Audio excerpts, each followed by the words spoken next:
Hello everybody and welcome to Wise Warrior's Path 2.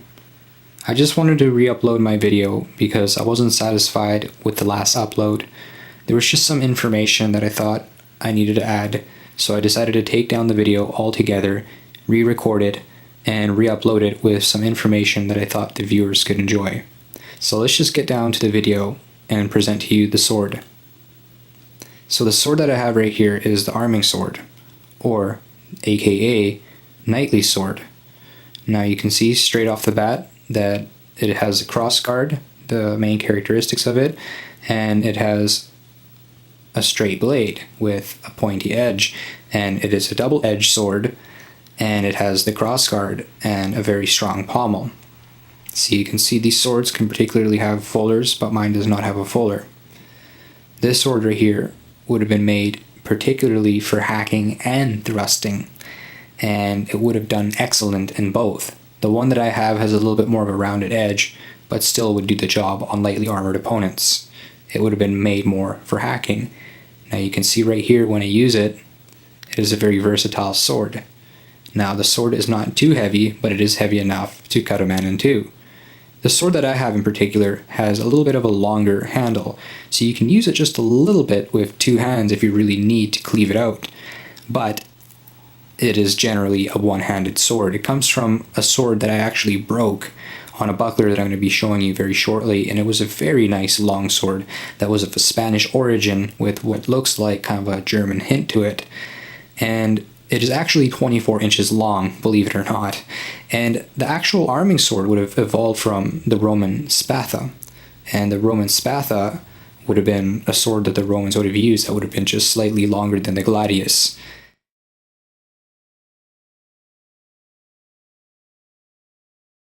There's the buckler that destroyed the sword, and you can see all the abuse that it took. That buckler's boss was chewed up, and it did its job. Now, I shouldn't have done that with my sword. I hit it in a particular way that meant breakage, and I did that a couple of times with some last swords, and this is definitely the last time that I'm going to do it with the sword. Of course, I'm saying that, and it could happen again. Now, with the buckler, you can actually hack and thrust while using the buckler to protect your hands, or what you can do is do what I'm doing right now. Sort of use the buckler independently from my hands, but very concurrent with my attacks, meaning that I work more on deflecting the opponent's blade or attack while I counterattack from a completely different side, which is the more advanced and better method.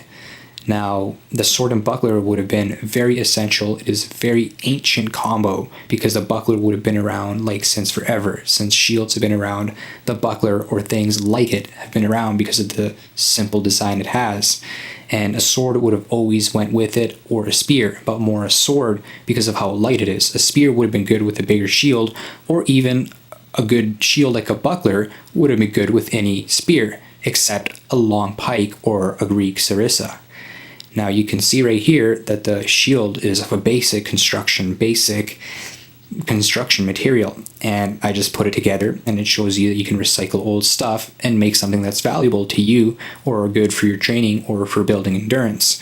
Now you can see that this sword, the whole time I've been using it, and I've been able to switch hands with it, and that's what's good about a buckler and a sword. You're able to continuously switch hands, and you can just see how versatile this is. And the blade is 24 inches long, and the entire sword is 32 inches long. So the handle is just slightly different than a conventional arming sword, but you can see right there that it's doing its job. Now, with a particular length for an arming sword would have been 30 inches, but you got to remember that swords would have been different lengths, different to the maker, the different people's heights. So people would have been taller and they wouldn't have had a nice long sword. People who were shorter would have done well with a good long sword, but maybe they would have preferred to shorten it just a little bit. So I'm not being historically inaccurate.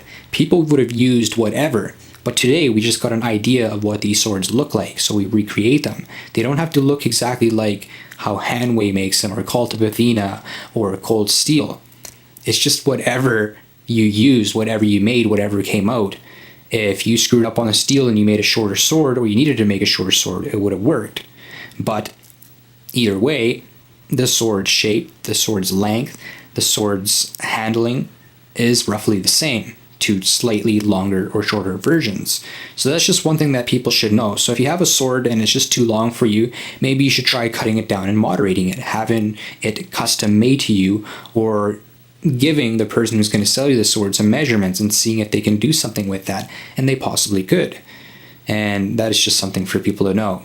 So my review of 1 to 10 with these swords, I'm going to give it a straightaway 10.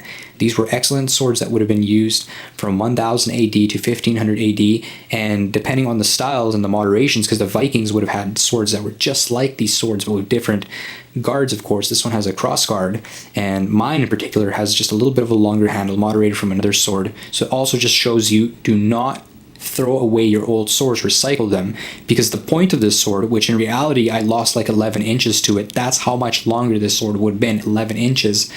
I was able to actually put that on a spear or a javelin that I'm going to be showing you in a later video, and that's just showing, don't throw away your swords, recycle your swords, or just keep them for memory's sake. This is a sword that I use, this is a sword that I used to train with.